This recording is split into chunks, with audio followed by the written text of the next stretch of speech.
White Lies and Wishes, written by Cathy Bramley, and read by Colleen Prendergast. Chapter 1. It was the last Monday in January. Blue Monday, according to the newspapers, the most miserable day of the year. The sky was miserable too. Charcoal clouds scudded angrily over the rooftops, and a mean wind rattled at window frames and snapped weak branches from trees. How apt, thought Jo, rubbing her hands together for warmth. Frederick Lafleur's funeral had already cast a shadow over the day, but now, at 3 o'clock, the thin light was fading from the afternoon, and the little village of Woodby, in rural Nottinghamshire, was descending into gloom. Jo shuddered, dragged her gaze away from the steamed-up window of the village hall, and blinked away tears that had been gathering since before the service. Coffee. She needed coffee. It would warm her up and give her something to do. She pushed her way through the crowd towards the refreshments, and was vaguely aware of a petite young woman with a cloud of pretty red curls hopping up and down, trying to hang a brightly coloured coat on a peg out of reach. The room was muggy, and Jo felt hot and restricted in her tight black skirt-suit. She undid the button of her jacket and grimaced at the noise around her.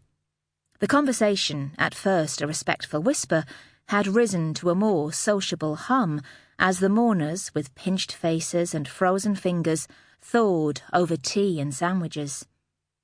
A searing flash of fury gripped her, and she had an urge to scream. "For God's sake, it's not a bloody party." She took a deep breath and reminded herself that this was how people dealt with death in England, a nice cup of tea and a muted chuckle over shared memories. The hall was packed. Tons of people had come to see him off. There was bound to be noise. Besides, Fred had been a noisy bugger. He'd have hated a quiet wake.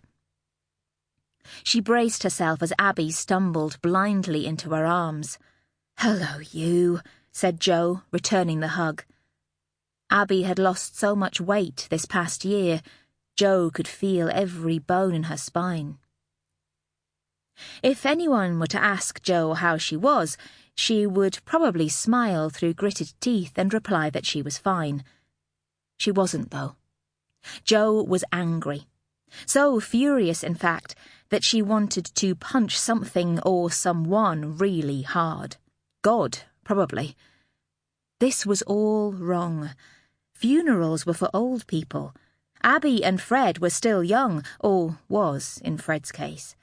They should be popping out more babies left, right and centre, enjoying life, planning for their future. Fred should be here, arm draped round his beautiful wife, knocking back the red wine and making jokes about English food. Jo could feel her breath rattling against her ribcage, her throat burning with the effort of keeping her own emotions in check. She kissed Abby's hair and released her, dabbing the tears from her friend's face with a tissue that had seen better days. What do you say to your 34-year-old friend who has just lost her husband to cancer? "Thanks for doing the reading in French, Jo," Abby murmured. "Yeah, cheers for that," said Jo, twisting her mouth into a smile. "As if I wasn't stressed enough, you make me wheel out my rusty old French." At least now the service was over, she could start to breathe normally again. "It was brilliant. You still sound fluent." Abby swallowed. Jo shook her head. Abby was amazing. Even now she managed to see beyond her own pain. "Old Maman Lafleur didn't think so. She was giving me daggers." Abby winced. "Sorry about my mother-in-law. I think she still blames you for introducing us at uni. If it's any consolation, she looks at me like that all the time." "Poor you." Jo smiled in sympathy. Her eyes roamed the room until she located Fred's parents queuing for food. Fred's dad, Henri, is lovely, though. Handsome devil. Obviously where Fred got his looks from. Abby's face crumpled. Shit. Wrong thing to say. Sample complete. Ready to continue?